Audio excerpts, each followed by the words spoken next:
Channel learn tea life. तो इस video में हम बात करेंगे चाइना जापान सिक्योरिटी डायलॉग के बारे में। तो चलिए वीडियो शुरू करते हैं। उससे पहले वीडियो को लाइक कर दीजिए और अभी तक चैनल को सब्सक्राइब नहीं किए हैं तो जल्दी से चैनल को सब्सक्राइब कर लीजिए। ये हमारा सोशल मीडिया है, इसका लिंक आपको वीडियो के डिस्क्रिप्शन बॉक्स में मिल जाएगा, तो जाके जल्दी से ज्वाइन कर लीजिए। तो चलिए देखते हैं इससे रिलेटेड कुछ इंपॉर्टेंट पॉइंट्स, इंपॉर्टेंट टॉपिक्स। तो देखिए, China and Japan held a security dialogue for the first time in 4 year. तो पिछले 4 साल की अगर बात करें तो इसमें पहली बार जो चाइना है, ठीक है, वो जापान के साथ क्या कर रही है, हेल्ड कर रही है, आयोजित कर रही है एक सिक्योरिटी डायलॉग। अब बात कर लेते हैं कि इसको हेल्ड कहाँ पे किया जाएगा। तो इसको हेल्ड किया जाएगा टोक्यो में। कहाँ पे किया जाएगा? टोक्यो में इसका आयोजन होने वाला है। During the meeting the countries agree to strengthen their security relation and communication. ठीक है, इस मीटिंग का देखिए उद्देश्य क्या है कि वो क्या करेंगे, स्ट्रेंथन यानी कि मजबूत करेंगे अपना जो उनका जो सिक्योरिटी रिलेशन है और जो उनका कम्युनिकेशन है, ठीक है, इसको वो स्ट्रांग करना चाहते हैं। इसलिए वो एक सिक्योरिटी डायलॉग का आयोजन करने वाले हैं, जो कि पिछले 4 साल से नहीं हुआ था, तो इस बार 4 साल बाद हो रहा है, जिसका आयोजन टोक्यो में किया जाने को है। They will work to gain mutual trust. और ये क्या करेंगे, म्यूचुअल ट्रस्ट, जो आपसी मतलब जो भरोसा है, ट्रस्ट है, उसको प्राप्त करने के लिए एक साथ काम करेंगे। Also they agree to bring upon a framework of maritime and air liaison. और वो लोग क्या करेंगे, सहमत होंगे to bring upon a framework of maritime and air liaison. जो एयर लिएजन और मैरीटाइम है, इस पे फ्रेमवर्क को वापस लाने के लिए वो एग्रीड भी होंगे। ठीक है, तो चलिए देखते हैं इससे जुड़े कुछ इंपॉर्टेंट टॉपिक्स। पहला टॉपिक है, why is China being nice all of a sudden. ऐसा चाइना क्यों कर रहा है कि मतलब सबके साथ अचानक से अच्छा पेश हो रहा है? इसके पीछे रीजन क्या है, चलिए जानते हैं। तो देखिए, इफ यू नोटिस, अगर आप नोटिस करेंगे, China recently held the WMCC meeting with India on withdrawing troops in the border. ठीक है, तो अभी आपने नोटिस किया कि जो चाइना है हाल ही में आयोजित किया था एक WMCC मीटिंग भारत के साथ, जिसमें वो उसने बोला था कि जो सैनिक हैं बॉर्डर के, ठीक है, बॉर्डर के पास में, इसको डी कर लीजिए, ठीक है, बॉर्डर के पास में, ठीक है, बॉर्डर के पास में उसको हटाने के लिए China is planning on holding talks with Australia. और चाइना ये भी प्लान कर रहा है कि वो ऑस्ट्रेलिया के साथ भी बात करे। तो ऐसा चाइना क्यों कर रहा है, आइए जानते हैं। China has been changing its tone of business in recent days. और हाल ही में देखने को मिला है कि चाइना जो है अपना बिजनेस टोन को क्या कर रहा है, बदल रहा है। डेट इज 30-40 डेज, यानी कि पिछले 30-40 दिन से ऐसा देखने को मिल रहा है। This is because the economy of countries becoming more and more fragile. देखिए, फ्रेगाइल मतलब क्या होता है, वीक यानी कि कमजोर। तो जो उसका इकोनॉमिक है, आर्थिक सिचुएशन, वो काफी ज्यादा कमजोर हो रहा है। किसका? चाइना का। ठीक है, चाइना का जो आर्थिक स्थिति है काफी ज्यादा कमजोर हो रहा है। इस वजह से ये ऐसा कर रहा है, सबके साथ अच्छा पेश आ रहा है और सबके साथ मीटिंग कर रहा है, ताकि उसका जो बिजनेस पार्टनर है, जो भी देश है, उनसे उनका अच्छा रिलेशन बना रहे। And with the dependent population increasing and the working population decreasing in the country because of its birth control policy। देखिए, इसके यहाँ एक बर्थ कंट्रोल पॉलिसी है, क्योंकि आपको पता है कि मोस्ट पॉपुलेटेड कंट्री है चाइना, उसके बाद है इंडिया। तो इसने क्या किया था, एक पॉलिसी जारी किया था, जिसके वजह से हुआ ये कि जो वहाँ का डिपेंडेंट पॉपुलेशन है वो तो बढ़ रहा है, और जो वर्किंग पॉपुलेशन है वो धीरे धीरे घटते जा रहा है, डिक्रीजिंग हो रहा है। ठीक है, क्या हो रहा है, वो डिक्रीज कर रहा है।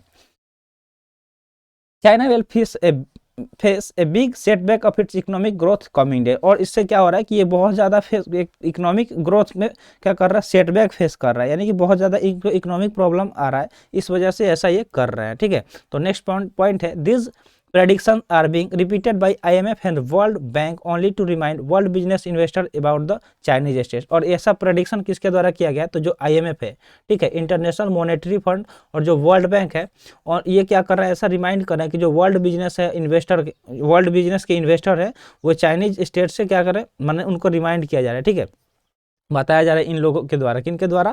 तो जो IMF है और वर्ल्ड बैंक है। Right now China is facing a lack of promising job for the youth in the country.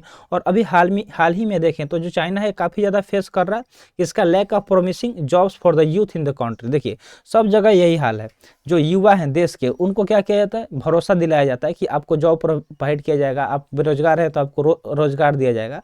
और चाइना भी यही कर रहा है कि वो प्रॉमिस कर रहा है जो यूथ है उनके कंट्री का, उनको ऐसा भरोसा दिला रहा है। ठीक है, the property market is declining. देखिए, भरोसा करके क्या, देखिए, भरोसा दिलाना और वो काम करना, दोनों में अंतर होता है। तो ये लोग बस भरोसा दिलाते हैं और यूथ बस भरोसा कर लेते हैं और इनके चक्कर में अपना लाइफ बर्बाद कर रहे होते हैं। ठीक है, the property market is declining. और जो वहाँ का प्रॉपर्टी मार्केट है वो भी धीरे धीरे क्या हो रहा है, डिक्लाइन हो रहा है, नीचे की तरफ जा रहा है।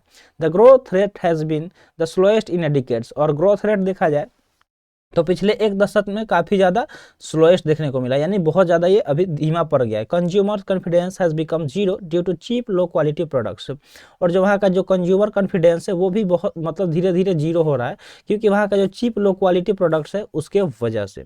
तो आई होप आपको समझ में आ गया होगा। और आइए जानते हैं कि चाइना का जो पॉलिसी है वो क्या क्या चेंज हुआ है वो जानते हैं। देखिए, China was a pro business market for quite some time in the past. अगर पास्ट की बात करें, बीते समय का, तो उसमें ये प्रो बिजनेस मार्केट में था। ठीक है, जो चाइना क्या था वो प्रो बिजनेस मार्केट में था कुछ टाइम के लिए। ठीक है, meaning the capitalist were given preference. यहाँ पे क्या दिया जा रहा था, जो कैपिटलिस्ट है यानी कि पूंजीवाद है उनको प्रेफरेंस दिया जाता था। But lately the Chinese communist party, China का एक पार्टी है, कौन सा, communist party, the ruling government जो वहाँ पे रूल कर रहा है उसको वो क्या है, कम्युनिस्ट पार्टी है। Goal are prioritize over business interest. और वो क्या कर रहा है कि किसको प्रायोरिटी दे रहा है, तो जो बिजनेस इंटरेस्ट है उनको। The case of Jack Ma is best example for the Chinese policy shift. अगर चाइनीज पॉलिसी शिफ्ट का एग्जाम्पल देख रहे हैं तो जैक मा केस है। ठीक है, इसको अगर देखें तो, अगर ये आप केस नहीं जानते हैं तो इसको आप सर्च करके इसके बारे में थोड़ा सा स्टडी कर लीजिएगा, आपको पता चल जाएगा। ठीक है, अब देखते हैं next, what are China Japan issue. जो चाइना और जापान है इनका क्या इशू है, आइए जानते हैं। देखिए, the dispute between the countries is over the Senkaku island. ये कंट्री जो इनके बीच में जो विवाद है, डिस्प्यूट है, वो दोनों देश के बीच में वो किस पे है, तो जो सेनाकू आइलैंड है, एक आइलैंड है जिसका नाम है सेनाकू, इसको ही लेके इन लोगों के बीच में वाद विवाद होता रहता है। The island is being administrated by Japan since 1972। और इसको एडमिनिस्ट्रेटर किसके द्वारा किया जाता है, तो जापान द्वारा किया जा रहा है। कब से, 1972 से ही। However the legal status of the island is still disputed. अगर उसका जो कानूनी स्टेटस की बात करें तो अभी भी क्या है, विवादित है, अभी भी क्या है, विवादित है। After the world war second Japan gave up it's claim over several parts of the world. देखिए, जब वर्ल्ड वार सेकेंड हुआ था उसके बाद से क्या हुआ था, जापान ने उसको गेव अप कर दिया था, उसका क्लेम करना, over several part of the world, कुछ पार्ट मतलब विश्व के कुछ पार्ट में। इन 1951 1951 में Japan gave up Taiwan under the treaty of San Francisco. तो एक ट्रीटी है जिसका नाम है सैन फ्रांसिस्को, उसके अनुसार उसने क्या किया था, गेव अप कर दिया था, यानी कि छोड़ दिया था किसको, ताइवान को। The Senkaku island are near Taiwan. और अगर सेनाकू आइलैंड की बात करें तो ये कहाँ पे है, ताइवान के पास में है। ठीक है, कहाँ पे, ताइवान के पास में है। एंड अकॉर्डिंग टू जापान, अगर जापान के अनुसार देखा जाए तो the island belong to the country under the US trusteeship treaty sign in 1991। तो उसके अनुसार जो ये आइलैंड है वो किससे बिलोंग करता है, जो तो belong to country under the US trusteeship treaty. तो ये किसके अंडर बिलोंग करता है, यूएस ट्रस्टशिप ट्रीटी जो साइन हुआ था 1971 में, उससे ये बिलोंग करता है। तो आई होप आपको समझ में आ गया होगा कि जो चाइना और जापान का क्या इशू है। ठीक है, तो नेक्स्ट और पॉइंट इसमें कुछ है वो देख लेते हैं। China did not raise any issue when Japan sign the San Francisco agreement.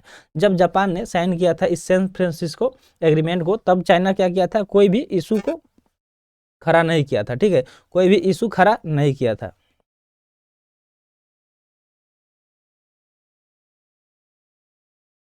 In 1969 oil reserves were found in the Senkaku island. लेकिन उसके बाद क्या हुआ कि 1969 में क्या हुआ कि एक ऑयल रिजर्व्स को पाया गया, कहाँ पे, उस सेनाकू आइलैंड के पास में। ठीक है, since the discovery of oil reserve China is making the claim on the island. और जैसे ही पता चला 1971 में कि वहाँ पे एक ऑयल रिजर्व पाया गया, तब से वो वहाँ पे क्या करने लगा, क्लेम करने लगा कि ये मेरे अंडर में आता है। ठीक है, उसके पहले वो कुछ नहीं करता था, क्योंकि देखिए ऑयल रिजर्व से जैसे इकोनॉमी काफ़ी अच्छा हो सकता है, तो इस वजह से चाइना ने ऐसा हरकत शुरू कर दिया। ऑफ ऑल दिस, उसके बाद क्या हुआ कि China has now entered Ukraine war talk banking Russia. और उसके बाद से ये क्या हुआ कि जो चाइना यूक्रेन वार हो रहा है, ठीक है, उसमें भी ये घुसकर क्या कर रहा है, रशिया को बैकिंग कर रहा है। तो आई होप आपको समझ में आ गया होगा सारे टॉपिक्स, सारे पॉइंट्स। तो आज के लिए इतना ही, आज का वीडियो यहीं पे समाप्त हुआ। आई होप आपको वीडियो अच्छा लगा होगा। तो ऐसे ही इंफॉर्मेटिव वीडियो पाने के लिए आप हमारे चैनल को सब्सक्राइब कर लीजिए। तो मिलते हैं फिर अगले वीडियो में। थैंक्स फॉर वॉचिंग, जय हिंद।